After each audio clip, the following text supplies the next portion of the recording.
Salve, salve, gente linda! Como é que tá você? Tudo bem? Estamos de volta com mais um episódio do Falando Sério Podcast, conhecendo pessoas e suas histórias. E hoje eu tô aqui com um amigo, um professor, um colega também de ministério, que é o Antony Almeida, meu professor de teologia na Bahia e agora está como missionário aqui em Portugal. E eu aproveitando o momento para poder aqui, extrair um pouco de conhecimento com ele. Seja bem-vindo.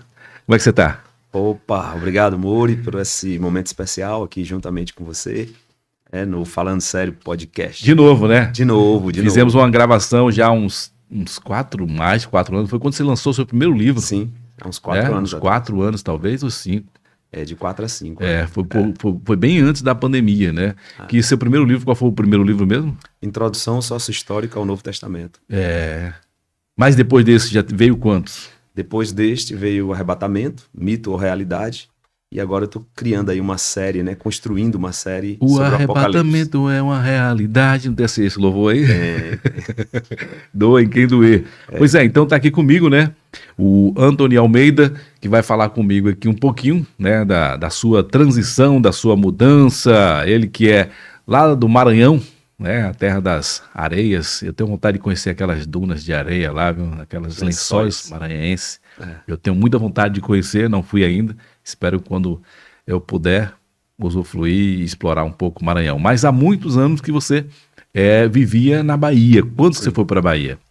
Eu fui para a Bahia por volta de 2007. 2007, sim. E agora o homem está em terras lusitanas, vivendo agora aqui na Europa, sim, fazendo missões. Quando você iniciou o teu chamado ministerial, que é o quê? É ensinar, compartilhar conhecimento. Você já imaginava também de viajar e ir para um outro país para assumir um trabalho missionário?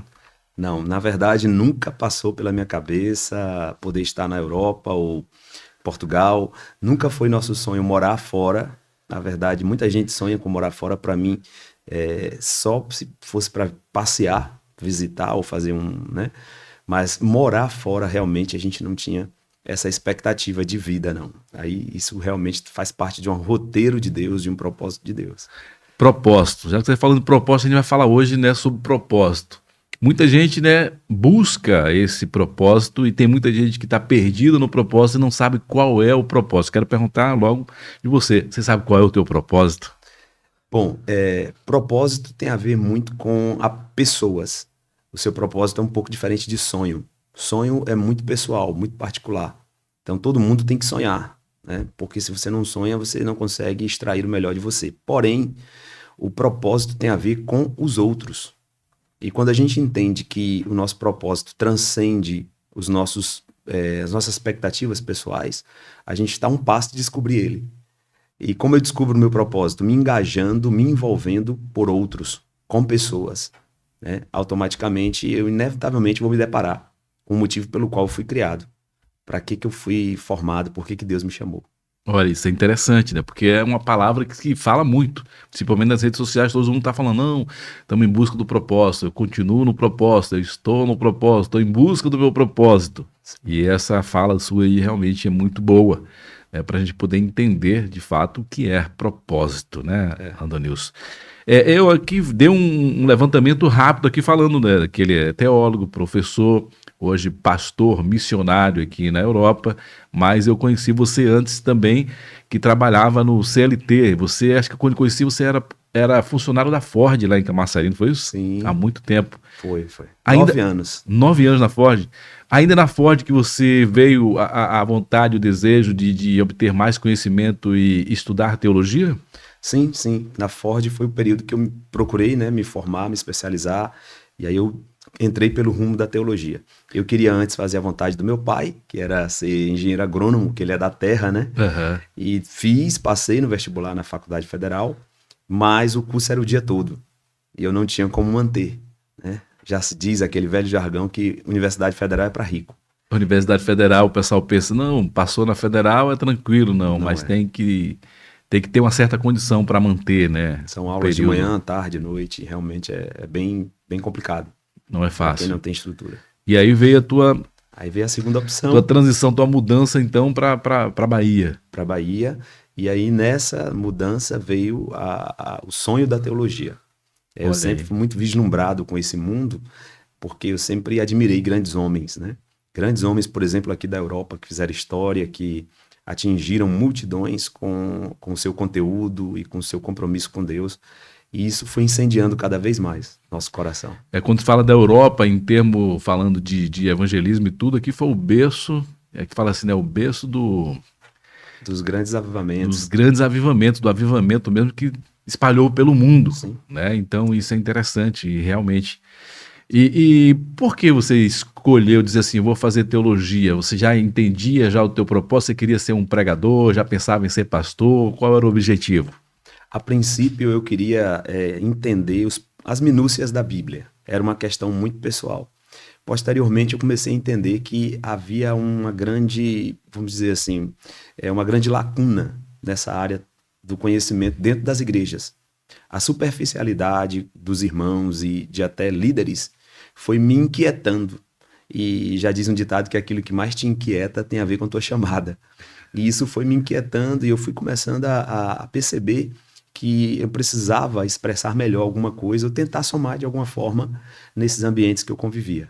E aí a gente entrou pela teologia Mas no início era mesmo então para um conhecimento pessoal. Ainda não inicialmente. tinha um projeto, um pensamento de dizer, não, vou me colocar aqui como um pregador. Não, Mas, inevitavelmente, isso foi acontecendo aos poucos. é. Mas a questão de ser um educador nessa área, de ensinar, veio também depois, com o tempo? Sim, veio à medida em que eu fui estudando, né? E aí eu comecei a ler alguns homens fenomenais, como Rubem Alves e outros, que têm uma pedagogia apurada, e eu comecei a me apaixonar pela área do ensino, né? E me realizei ali, né? Eu jamais nutri algum tipo de expectativa de ser um missionário especificamente. Eu achava que era só a área do ensino e para mim já estava bom. Tanto é que passei muito tempo no ministério sem aspirar alguns degraus, né, É. ministeriais dentro da igreja. Então eu fiquei muito preso à questão do ensino e era feliz ali. Mas a gente não sabe que muitas vezes o propósito de Deus está atrelado, né, ao que nós amamos e ao que mais nos marca, né? Então o que eu procurava em Deus para mim resolver transferiu-se para outros, digamos assim. E diga-se de passagem que Antonilson foi, né? Para quem não sabe, seu nome é Antonilson. Antonilson. Antonilson. Pastor aqui abreviou para Anthony. Agora é Andoni. E ele está falando pastor aqui, né? Para quem não sabe, o Anthony, que o pastor abreviou aí mais com outro nome também, né? Sim. Apolo Anthony. Ele está hoje aqui na DEF. A DEF é a Assembleia de Deus Fogo para a Europa, que hoje já passa de 45 igrejas por toda a Europa. A grande maioria delas aqui em Portugal. E é um trabalho missionário que tem expandido.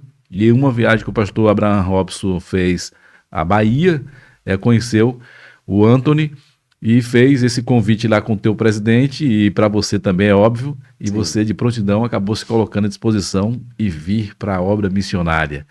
E aí, você como um pregador, você como educador na área de teologia, você pensava também já de ter no teu currículo, no chamado, nessa área missionária de vir para um outro país?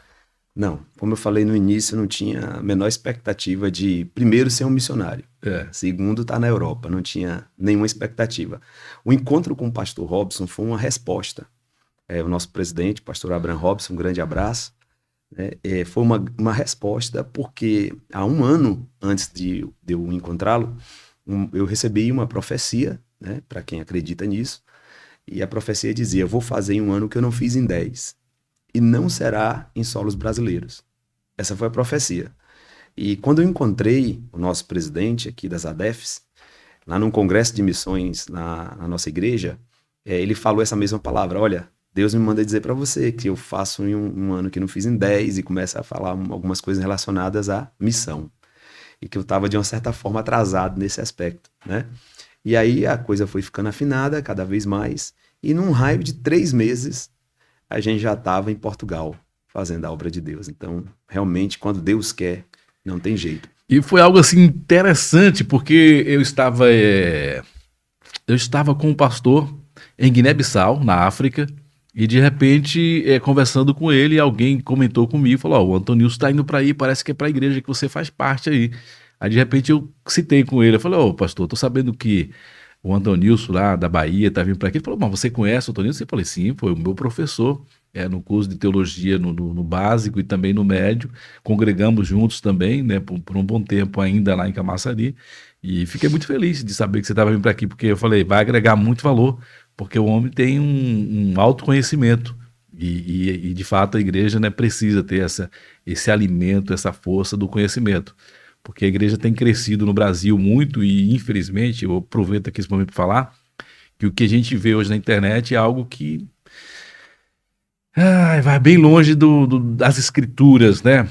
Como que você, já que a gente entrou nessa área, não é o intuito aqui fazer um programa polêmico, né? Mas querendo ou não, temos que citar sobre isso. E eu estou aqui à frente de um cara que tem um autoconhecimento, se falando da palavra de Deus.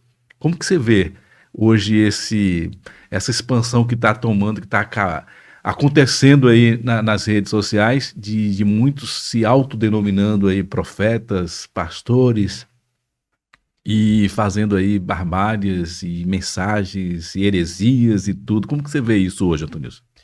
Eu vejo como cumprimento profético. Paulo fala que nos últimos dias, escrevendo a carta pastoral a Timóteo, ele diz que nos últimos dias haveriam homens, ou surgiriam homens amantes de si mesmo. E esses homens amantes de si mesmo, eles encontrariam uma plateia que seriam também uma plateia de pessoas que, com comichões nos ouvidos, iriam assimilar e aceitar só o que lhes conviesse. Então, juntou esse momento que nós estamos vivendo. Grandes massas do evangeliquez, né? Esse evangelicalismo que tá no mundo aí, principalmente no Brasil, grandes massas se ajuntando diante de grandes mestres para ouvir aquilo que lhe apraz, e não um evangelho verdadeiro. Então, é um evangelho que corta atalho, é um evangelho que tira a dinâmica da palavra, a mensagem central da palavra, né? Que é o preço que se paga, que é o esforço, o perseverar, a resiliência. Não, é um evangelho mais fácil, que, inevitavelmente, através de uma mensagem triunfalista, traz a proposta de que o Deus que nós servimos é um Deus de bênção, né? É um evangelho que canaliza para as mãos de Deus e não para o coração de Deus. É um evangelho que deturpa o discipulado. O discípulo, ele quer entender o que o mestre está ensinando, a vontade do mestre. O povão quer as mãos do mestre. Então, o evangelho de hoje é um evangelho muito rápido, muito dinâmico. É um evangelho que se constrói no fast food, na bênção, no aqui e agora. E não há um trabalho melhor com as escrituras, com o conhecimento. Por exemplo, hoje não se prega a mensagem do céu e não se prega a Nova Jerusalém, por exemplo, porque a pregação está convergindo tanto para a terra que a bênção daqui da terra me basta. Então, se Deus me der uma casa, um carro, um salário razoável, eu não tenho que estar projetando para um futuro. E, inevitavelmente, esse sentimento bloqueia a perspectiva profética do ensinamento de que tem um porvir, tem uma responsabilidade por vir também, e que eu preciso focar nisso, para que eu não fique perdido no meio do caminho, quando, como o povo lá, à margem do Rio Jordão, casando com as moabitas e já acostumado com o ambiente, quando a promessa estava do lado de lá, do rio.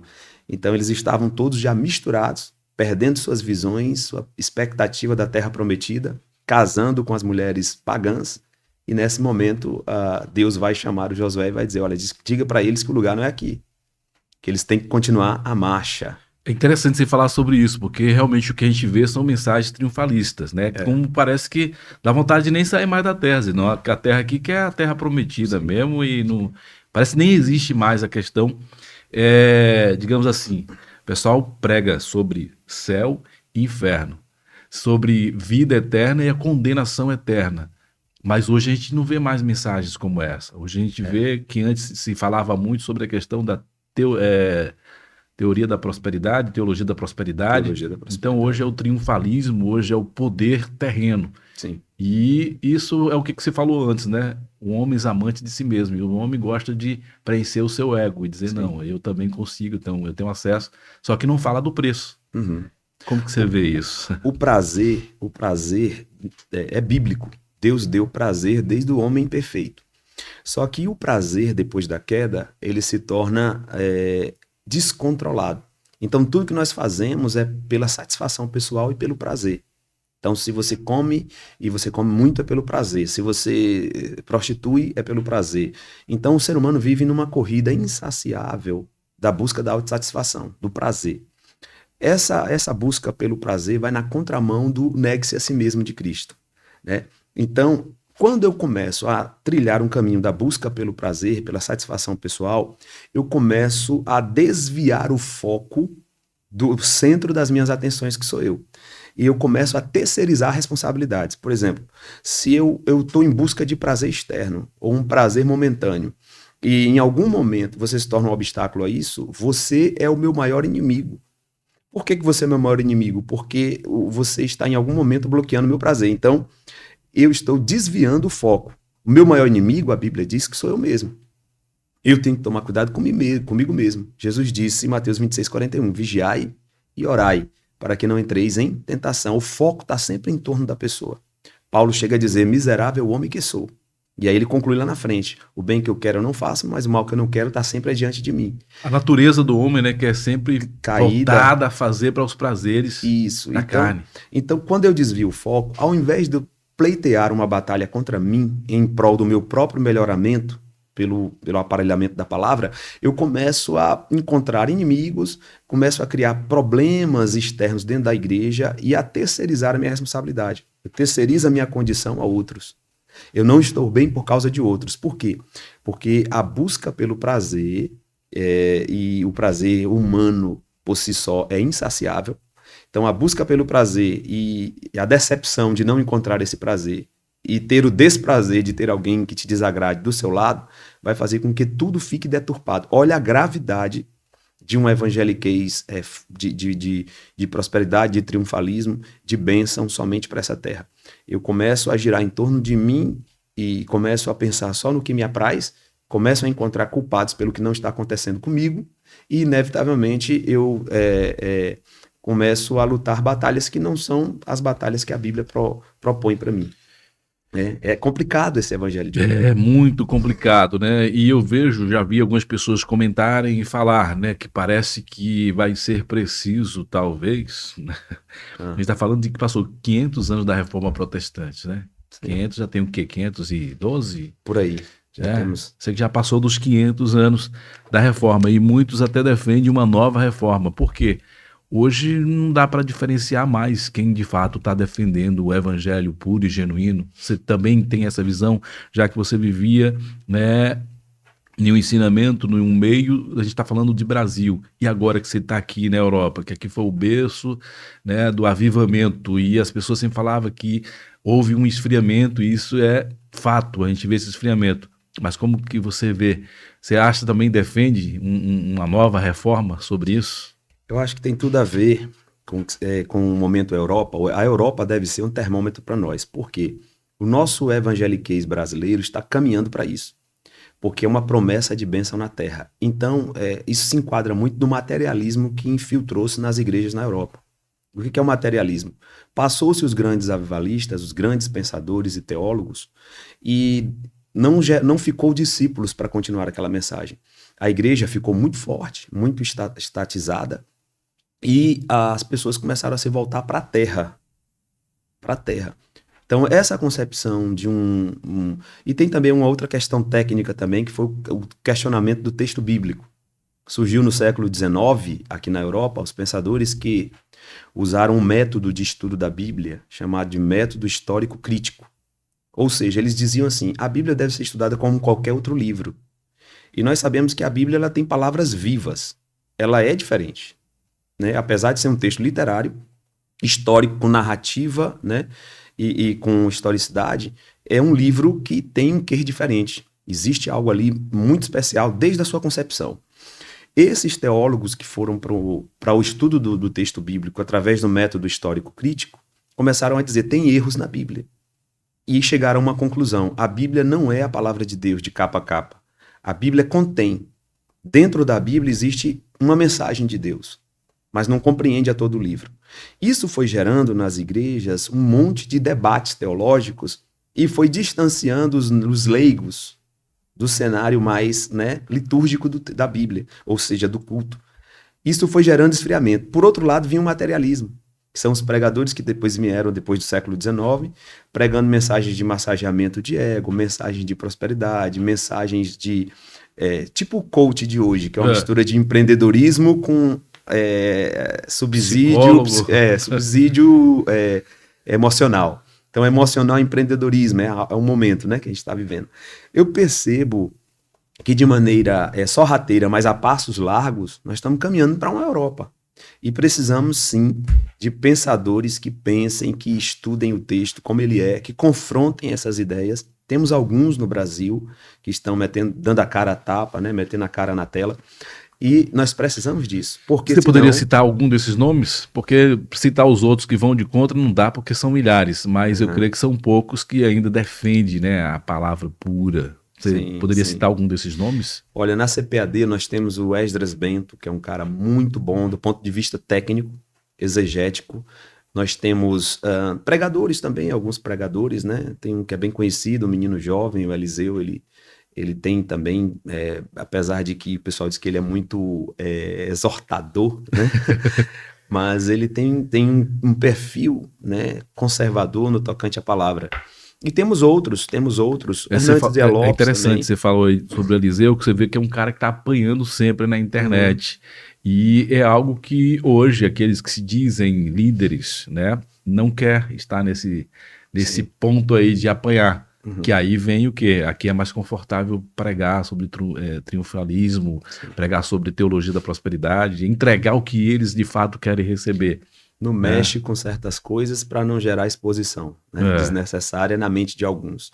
E, infelizmente, o evangelho paga um preço com isso, né? Tem muitas igrejas aí que estão perdendo a essência do evangelho, porque está sendo bombardeada pela teologia da prosperidade, bombardeada pelas heresias, né? E o ego das pessoas, o culto, por exemplo. O culto é um parâmetro. Nas nossas igrejas, na maioria no Brasil, o culto é para o homem. O culto não é para Deus. O culto que é para Deus, ele imprime sacrifício. O culto que é para Deus é entrega de louvor, né? O culto nunca foi ambiente de buscar bênção. O culto nunca foi um ambiente de resultados, de portas abertas. O culto é ambiente de sacrifício. O que decorre disso, Jesus chama de demais coisas. O evangelho está tão deturpado no Brasil que os cultos, as canções e tudo que é falado... É voltado para o homem. É voltado para o homem. É voltado para agradar. Isso é triste, né? Porque isso de fato, se a gente vai a um templo para cultuar, a gente vai para cultuar a Deus. O culto é para Deus, o culto não é para nós. Aí tem muita gente, e aí, gostou do culto? E aí, o culto foi bom para você hoje? A pergunta é, Deus gostou do seu culto? Eu falo, o culto não foi para mim. Eu fiz a minha parte, adorei adorar o Senhor, maravilha, né? Mas o culto não foi para mim. Sim. Então, devemos, né, ter essa análise. Será que aquele que é digno de receber o culto, ele gostou do culto? Será que foi um culto verdadeiro? Essa é a pergunta. Isso é preocupante, porque a gente não vê hoje grandes líderes de fato, né, entregando o culto que é merecido àquele que é o dono do culto. Verdade. Então verdade. Isso é meio que triste. Mas voltando aqui, que eu fiz assim esporadicamente essa pergunta e eu voltando a falar. Qual a diferença hoje, você vivenciando, claro, você está há pouco tempo aqui na Europa, está vivendo isso, você já esteve também na Espanha, esteve pregando por aí, conhece já um pouco, mas a diferença daqui da Europa para o Brasil? Nossa, é absurda, Morivaldo. Aqui na Europa, nós estamos vivendo, dentro das igrejas, um avivamento parecido com o que começou no Brasil, né? Com dinâmicas diferentes. No Brasil era um avivamento que era tudo novo. Aqui é um avivamento, é um reavivamento. É um avivamento do que já foi vivido. A maioria dos crentes que compõem igrejas na Europa são brasileiros, né? Alguns são africanos, pouquíssimos de outras nacionalidades e poucos portugueses. A maioria são brasileiros. Mas são brasileiros que tomaram um choque de realidade ao vir para Portugal ou para a Europa e perceberam que o materialismo não resolve tudo. Perceberam que o euro não dá resposta para tudo, né? E trabalham muito e até perceberam que o euro é curto por aqui também, então a despesa é alta. E tudo isso vai gerando nas pessoas uma carência de resposta. E quem tem essa resposta para dar? Deus. Então as pessoas voltam-se de novo se propõem à essência, a buscar uma essência em Deus. Então as igrejas hoje estão muito cheias de pessoas que tiveram dissabores, tiveram decepções na Europa e estão indo para a igreja porque entenderam que Deus realmente está acima de tudo, que o céu é muito melhor do que qualquer ambiente da terra. E aí ele chega na Europa e diz, eu vou ter um sonho que é vendido pelos blogueiros e chega aqui, trabalha 12 horas, 14 horas por dia e percebe que quanto mais trabalha, parece tempos modernos lá de Charlie Chaplin, quanto mais trabalho tem, menos dinheiro tem. Então, realmente, isso faz com que as pessoas voltem-se para a igreja e estejam mais acessíveis à palavra.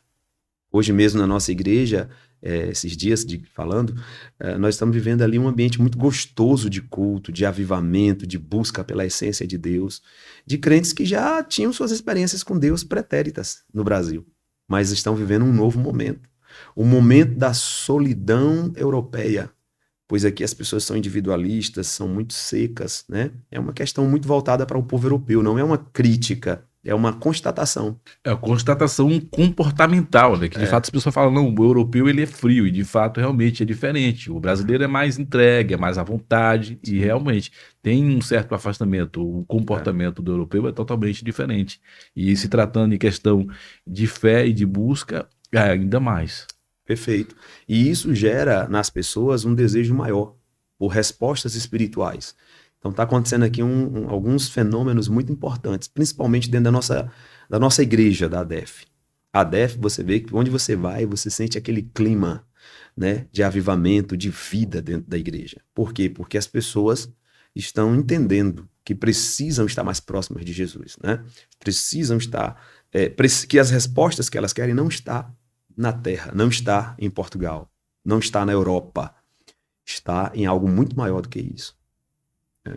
Isso é interessante, né? Que infelizmente muitos querem ocultar essa verdade, né? Uhum. Então é bom que deixe claro isso, né? Jesus disse, no mundo terás aflição, mas tem de bom ânimo, eu venci. Então ele não teve promessa, né, de maravilhas. As pessoas, né, hoje pregam maravilhas, que você vai viver o paraíso, que se você não está vivendo é porque você está fazendo algo errado e não mostra que a busca deve ser do alto.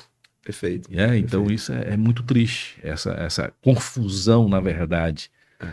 Mas vamos aqui falar um pouquinho aqui também de você, aqui na Europa, como um professor e educador nessa área. Você tem alguns cursos, além de você já fazer parte, né, da Comadef também, como um ajudador na questão dessa visão teológica dentro do Ministério ADEF, mas também você deixa aberto também para outras pessoas, para outras denominações, ou pessoas que talvez ainda não faz parte de nenhuma denominação, mas tem essa vontade, esse desejo de conhecer mais sobre Deus. Fala para mim aí desse teu projeto de ensino. Pronto, então hoje nós somos diretores desse curso que foi fundado, inclusive pelo nosso pastor-presidente, pastor Abraham Robson Ferreira, o CEEC, Centro de Excelência na Educação Cristã. É uma escola voltada para a teologia. Nós temos uma turma aqui no núcleo de Odivelas, uma turma em Santarém, e temos alguns alunos online, né? Estamos ainda expandindo aí esse projeto. Apesar de ter sido a primeira escola teológica das nossas ADEFs, o presidente, com suas demandas que não são poucas, não conseguiu dar o foco ali inicialmente, né, para o curso. Então ele já viu como um grande visionário pessoas que poderiam ser usadas nessa área. E hoje nós estamos tocando esse curso. Paralelo ao curso teológico, nós temos cursos de aperfeiçoamento, de especialização. Temos o pregador e a mensagem, temos curso de escatologia, temos também um curso de hermenêutica bíblica, interpretação bíblica, né? Então, são cursos que agregam dentro do ambiente acadêmico que a gente dá aula. Que esse aí que você está falando são cursos que é aberto a outras pessoas de outras denominações, no caso, não especificamente direto à ADEF. Sim, sim. Qualquer igreja, qualquer evangélico ou não que queira estudar, nós temos um português que não é evangélico, que estuda por curiosidade. Então, isso que eu falei aqui antes, né? Talvez a pessoa tenha, né, o interesse de conhecer mais, de buscar mais conhecimento, e talvez ele não faça parte de nenhuma denominação, não tem, né, digamos assim, não tenha se convertido ainda, mas quer conhecer mais. E é interessante, né? Sim. Porque hoje, né? Hoje, digamos assim, eu creio e eu defendo o seguinte: eu sou servo do Deus de Abraão, de Isaac e Jacó. Aham. Porque hoje é apresentado Deus para todo tipo de pessoa e Sim. para na verdade as pessoas querem escolher o Deus que ele serve. É. E às vezes quer colocar aquele Deus como que é o mesmo. Sim. E não é. Exatamente. Né? Tem muito Deus aí com D minúsculo sendo apresentado como o Deus. É uma das características de Deus é a pessoalidade. Né? O nosso Deus, ele é um Deus pessoal. Quando Adão caiu, o primeiro homem, Deus faz uma pergunta para Adão: onde estás? Não é o que você fez. Porque o intuito de Deus é nos fazer enxergar como nós estamos. E a partir de como nós estamos, percebemos a dependência dele. Portanto, é um Deus que provoca a pessoalidade em nós. Ele é tão assim maravilhoso e dinâmico que ele coloca a força em nós e chama a gente de forte. Ele tem essas, né? Deus tem essas dinâmicas que só Deus tem.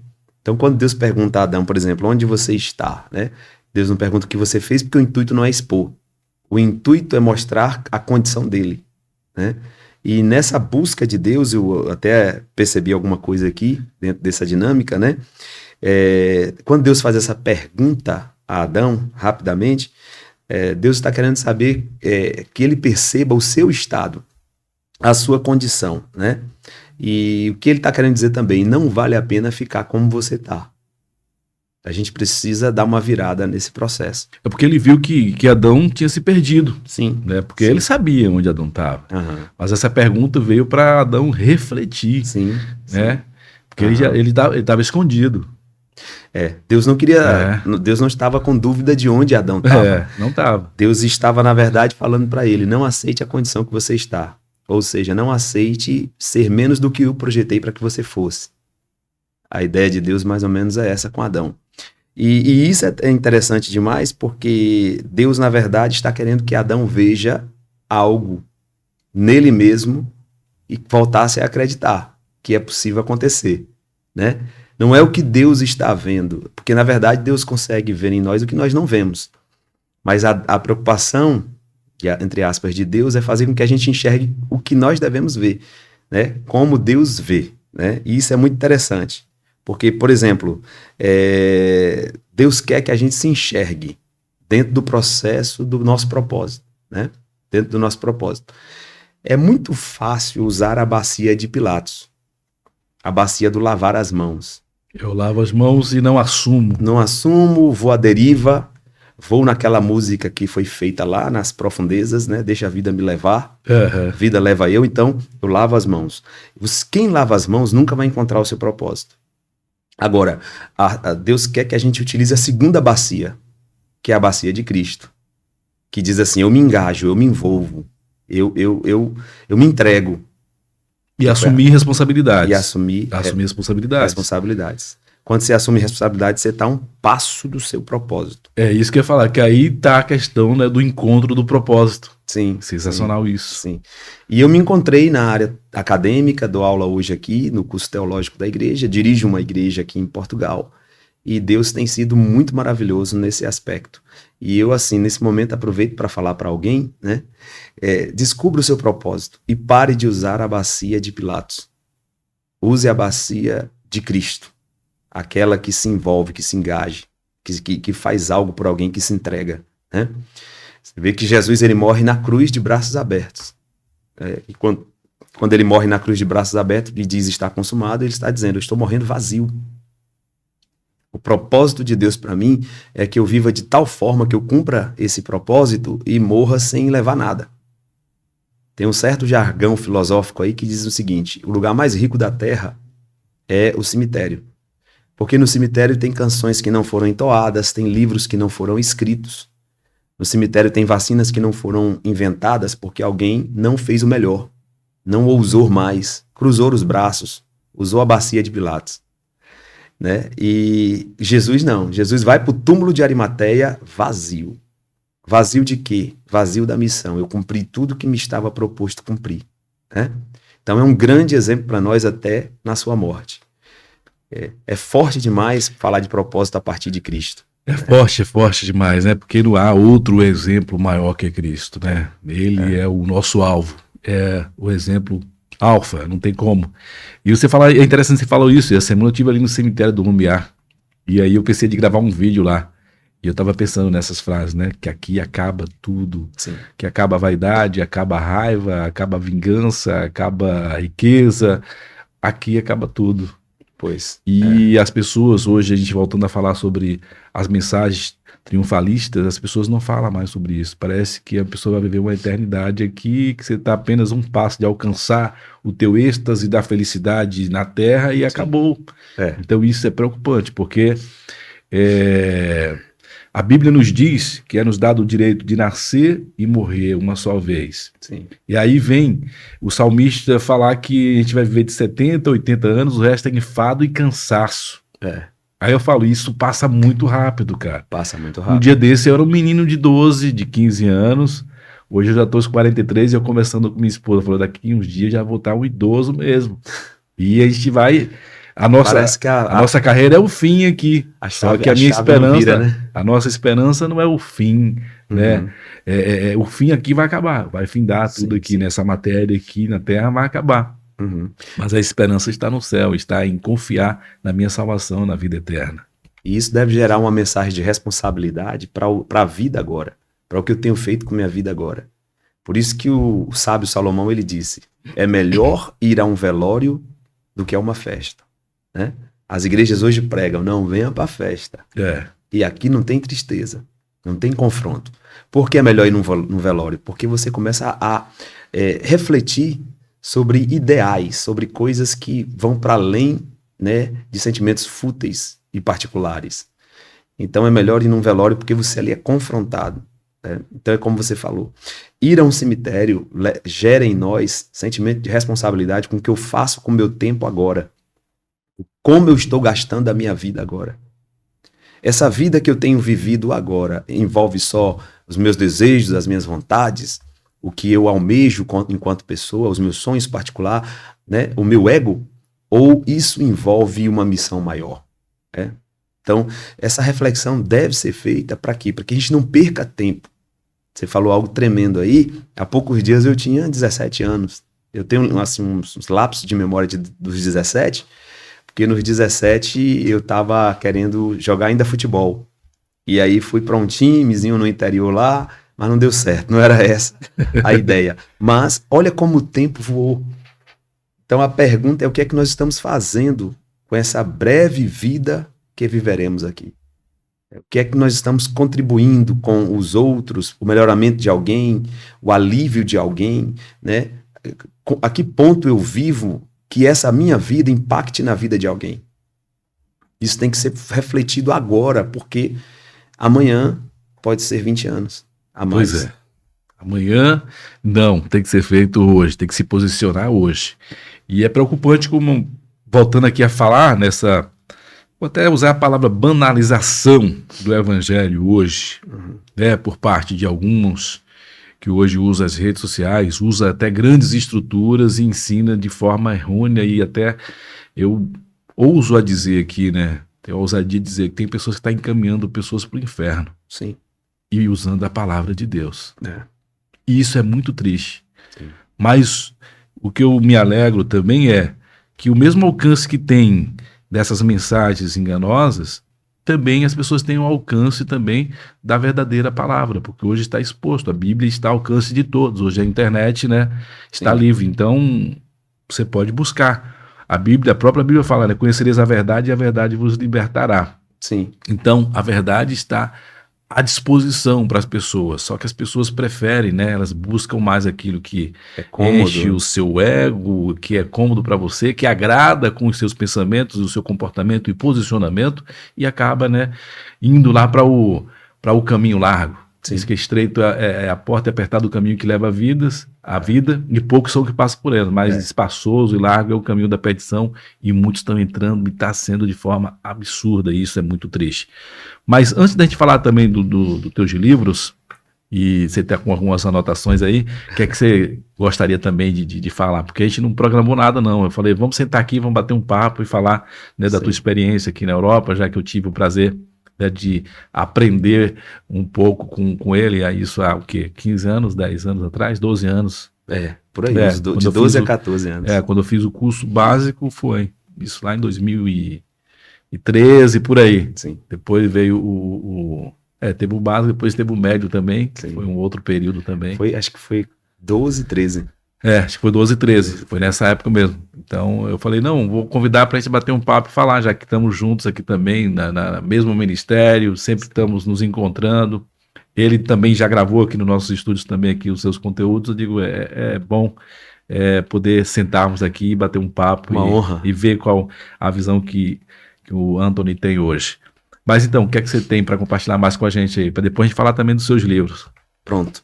Na verdade, dentro do que a gente estava falando sobre propósito, a história de Zaqueu me impacta muito. Por quê?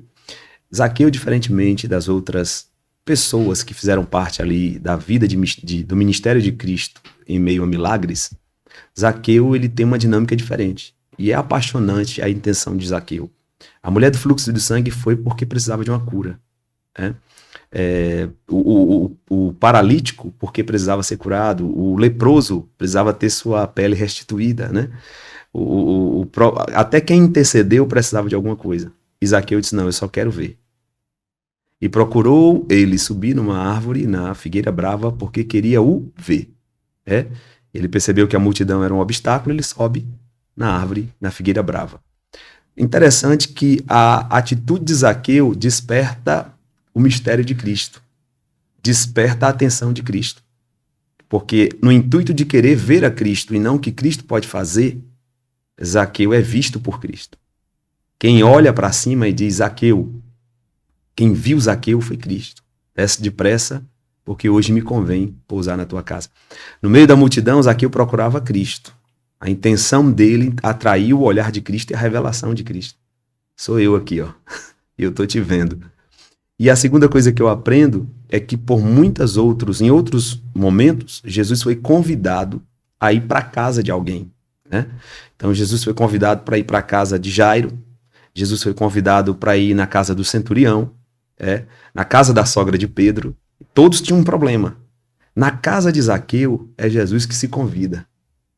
Hoje me convém, hoje eu me convido. E foi duramente criticado com isso, né? Foi. Vai pousar na casa de um pecador? Pecador. Não entendendo a essência do verdadeiro evangelho, né, que não discrimina, não cria listas, não separa.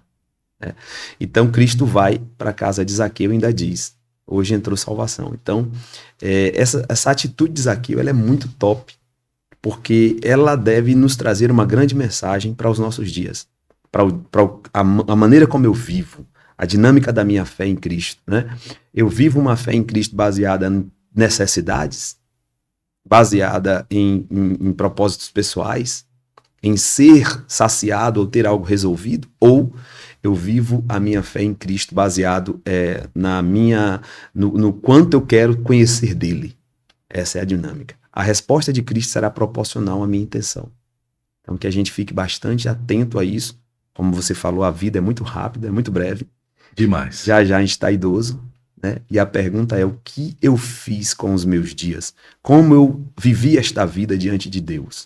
E não aproveitou o tempo da mocidade. Da mocidade, da força. Da força. É interessante você falar sobre esse texto aí de Zaqueu, que acho que foi uma das últimas mensagens que eu preguei sobre isso. E eu falei sobre isso, pessoas que vão para a igreja porque porque quer cobrar, porque realmente Deus dá, mas não vai lá realmente com o coração aberto para adorar pelo que ele é. Sim, né? Isso aqui é o que você falou, não, ele só apenas queria ver. Estava todo mundo falando, todo mundo querendo alguma coisa, e a multidão apertava porque sempre que estava ali pedindo, né? Sim. Sempre queria uma cura, sempre queria algo. Ele não, eu quero só ver. Perfeito. E ele não tinha estatura, não tinha condição de entrar no meio da multidão, e ele viu uma estratégia. Uma estratégia. De subir em uma árvore, né? Na figueira brava, e de repente não foi ele que chamou, o mestre, não foi o mestre que o chamou. Isso é realmente muito forte. Então, você aí tem se posicionado como diante da presença do mestre? É para pedir? É só para alinhar? E olha, falando em propósito, tem pessoas que já escreveu o seu propósito, né? Isso, e quer, toma aqui, ó, só para o senhor aprovar, viu? Eu não estou perguntando qual é o propósito, não. Eu quero que o senhor aprove que o meu propósito é esse. Sim. Porque é o que está vivendo hoje. Muita gente está vivendo isso. Uhum. E muitos ensinando, você merece, você pode, isso é pra você. Isso é perigoso. É muito Isso é perigoso. muito perigoso. Muito perigoso, porque tudo que gira em torno só de mim mesmo, assim, invariavelmente, 95% tá fora do propósito de Deus. Tudo que gira só em torno de mim mesmo, né? O evangelho, ele não foi criado para me aliviar, ele foi criado para me matar. Então o evangelho, a proposta do evangelho é que eu morra. Que eu morra para mim, morra para o mundo, morra para coisas somente dessa terra. A proposta do evangelho é pense e nutra sentimentos eternos. Morra para cá e agora abra um portal pro lado de lá. Nossa. Comece a enxergar o lado de lá. Isso aí agora é para alguém recuar. Para morrer. Isso é sério. Isso é pesado. É um grande desafio. Não é fácil, não. Sim. E nos dias de hoje, tudo que a gente está falando aqui, né, que o pessoal está buscando o reino terreno, não é fácil. Sim. Que não é diferente no tempo também de Cristo, né? Que as pessoas esperavam um rei que ia chegar com um grande poder e glória, mas não da forma que foi. Sim. Que Jesus chegou de forma discretamente. Ele chegou, estava João Batista lá batizando e ele vem no meio da multidão e fala, eu também vou ser batizado. E João Batista fica preocupado, não, longe de mim, não posso. Não, tem que ser. Então imagina, as pessoas ficam meio que decepcionadas, mas todo mundo está indo sendo batizado por João Batista e ele também, esse é o rei. Sim. E eu acredito que até o próprio João começou a nutrir um pouco de uma perspectiva até alinhada com os reis do Antigo. Né? Porque o Messias é um perfil real. Então, nós tivemos outros reis, que, como Davi, né? Ou Josafá, ou outros reis assim, que tiveram um apogeu no seu reinado e que priorizaram a presença de Deus, como o próprio Josias e outros mais, que reformou o templo, expulsou os deuses. Então, João, quando apresenta Cristo, de fato, João cria que era o Cordeiro de Deus. Ele apresenta isso. Eles têm um mistério de reconhecer-se mutuamente no ventre da mãe. Né? João viu o céu se abrindo, João batiza Cristo. Mas quando João é preso, ele manda perguntar. Vão lá, pergunte se é ele mesmo, o Cristo, ou haveremos de esperar outro. E sabe o que é isso? Isso é o confronto que a vida e as circunstâncias da vida nos propõem. Eu tenho certeza que muita gente chegou para João, dentro dessa linha, é importante a gente pegar essa linha certinho aqui, eu acredito que muitos chegaram para João dizendo, olha, ele está comendo com os pecadores. Ele entrou na casa de Zaqueu.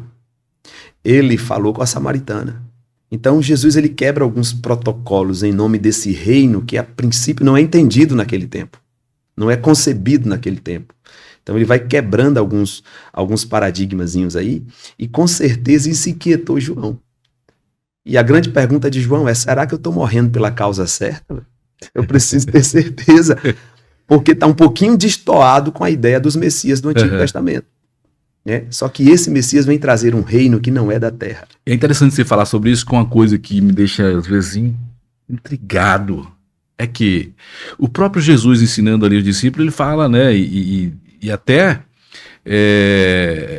no Velho Testamento fala, né, que esse Messias iria ressuscitar ao terceiro dia. Então ele estava ali junto ensinando e tudo, falando que era necessário morrer, mas que o terceiro dia ia ressuscitar. E eu fico me perguntar, por que esses discípulos, por que todos os seguidores não fizeram ali um acampamento ali na frente do túmulo, esperar a ressurreição de Cristo? Não aconteceu, eles estavam todos dispersos, todos, né, sumiram, e aí depois só Maria que vem lá e recebe a notícia.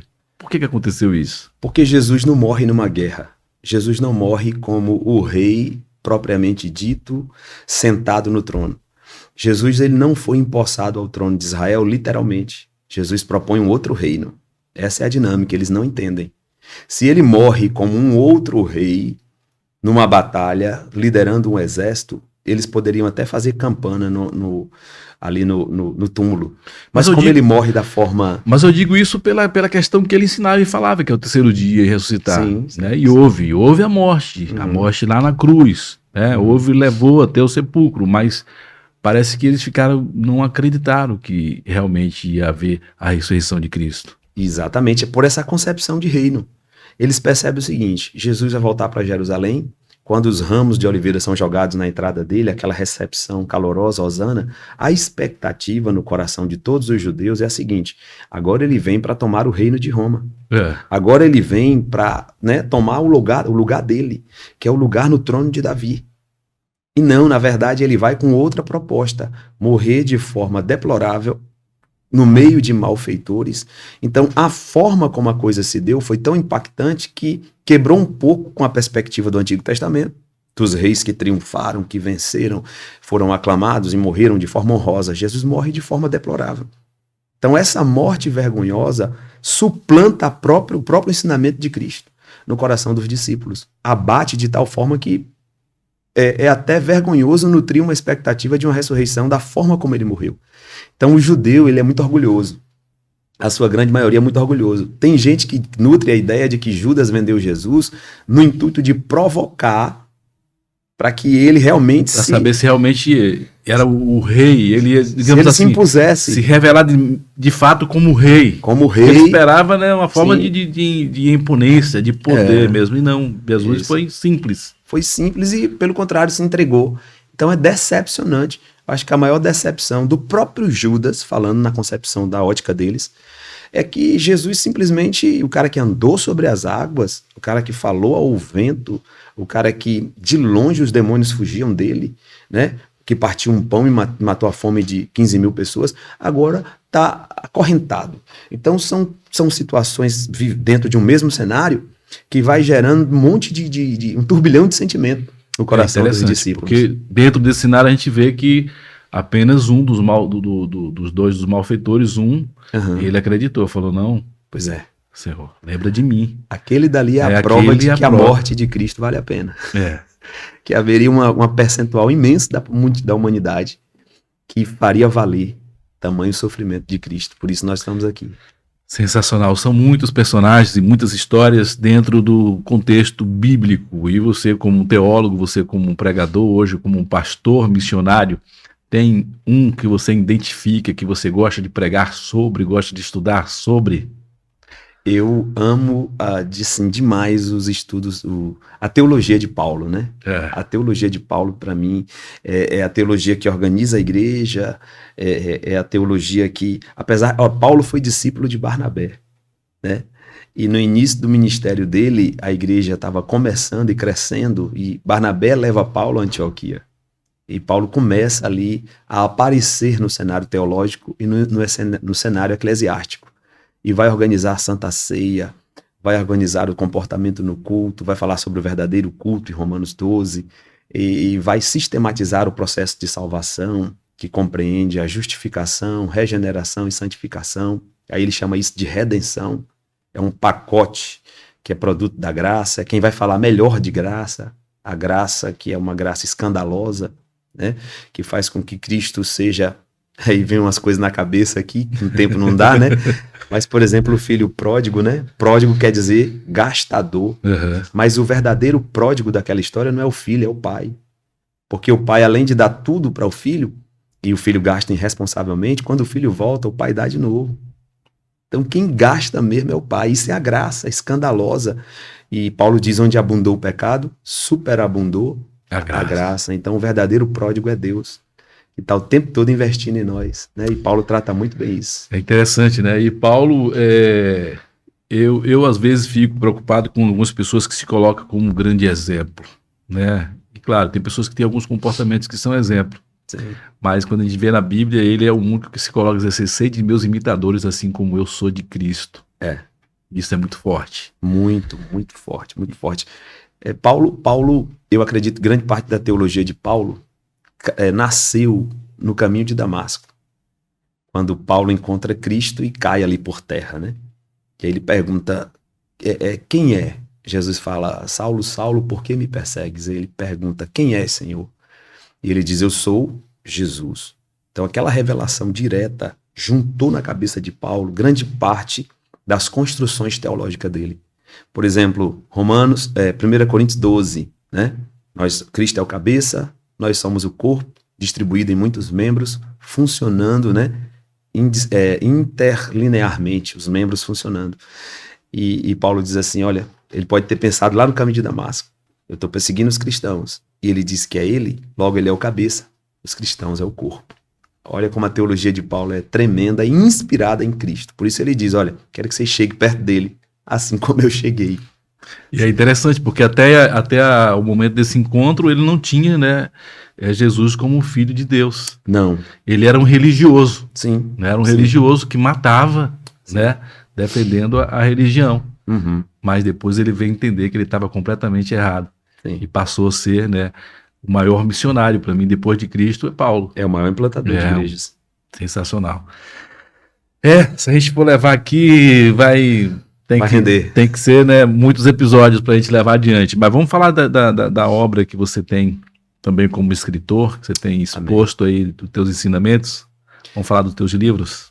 Eu estou atualmente com uma proposta de uma série, né, sobre a escatologia. Então a gente está com o arrebatamento da igreja. Agora a gente já está construindo a grande tribulação.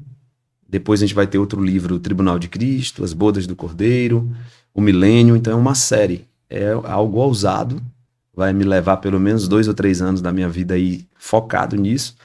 Mas nós estamos aí construindo esse material para facilitar em algum momento, né, a vida de alguém no tocante ao conhecimento da teologia e da escatologia especificamente, que é a doutrina das últimas coisas. Né? São um dos projetos. E sobre a questão, a gente vê... A gente vem acompanhando o que tem acontecido no mundo ultimamente. E eu vejo que sempre, né, as pessoas falam que Jesus está voltando, Jesus está voltando. Como que você vê esses sinais, tudo que tem acontecido nos últimos tempos? Como que você vê essa questão da volta de Jesus? De tudo que já aconteceu, dos sinais, o que é que está faltando? Olha, essa pergunta é muito inquietadora. Mateus 24, Jesus dá uma série de sinais, né? Mateus 24, do 1 ao 8. O capítulo 24 de Mateus é um capítulo escatológico, mas também é uma coxa de retalhos. Tem vários assuntos acerca do fim dentro desse capítulo. É preciso saber organizar. Do versículo 1 ao versículo de número 8, Jesus fala dentro de um perícope, de um assunto. Né? Ele está saindo do templo, os discípulos mostram a beleza do templo para tentar impressionar. E Jesus diz, olha, não vê de tudo isso? Aqui não ficará pedra sobre pedra que não seja derribada. No versículo de número 2, os discípulos estão inquietos. E eles vão a ele no Monte das Oliveiras e perguntam, dize-nos, quando serão estas coisas? Que sinal haverá do fim do tempo, da tua vinda e do fim do mundo? São 3 perguntas em uma. A primeira é, quando vai cair o templo? Quando se cumpre o que Jesus disse? Anos 70, 37 anos depois da morte de Cristo, o templo cai. Posteriormente, a pergunta é, qual o sinal da tua vinda? É a segunda. E essa ele responde do verso 3 ao verso 8. Ele diz, acautelai-vos que ninguém vos engane, muitos virão em meu nome dizendo eu sou o Cristo, enganarão a muitos. Isso nós estávamos falando agora desses perfis de grandes líderes que se colocam até mesmo no lugar de Cristo, né? Como os grandes gurus, né? De uma massa ignorante que não lê a Bíblia. Então são falsos cristos. Um falso Cristo é todo aquele que revoga para si a glória de Deus. É um dos sinais. Outro sinal de um falso Cristo é a deturpação do ensinamento em causa própria, em benefício próprio. Então, tem muito falso Cristo. Aí ele continua, e ouvireis de guerra, rumores de guerras, fomes, peste, terremotos, filho contra pai, pai contra filho, né? Em vários lugares do mundo, reino contra reino.